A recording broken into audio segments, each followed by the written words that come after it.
बड़ी ही सुंदर बात कही है कि जो नसीब में है वो चल कर आएगा और जो नहीं है वो आकर भी चला जाएगा। जिंदगी को इतना सीरियस लेने की जरूरत नहीं है, यहाँ से जिंदा बचकर कोई नहीं जाएगा।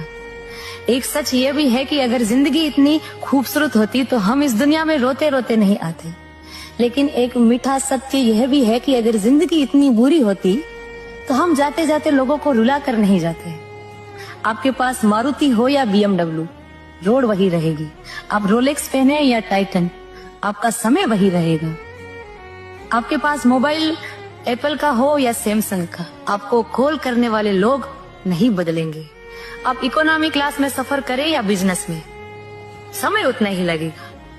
कमाई छोटी या बड़ी हो सकती है, लेकिन रोटी का साइज लगभग हर घर में एक जैसा ही होता है। भव्य जीवन की लालसा रखना या जीने में कोई बुराई नहीं है, लेकिन एक बात हमेशा याद रखना,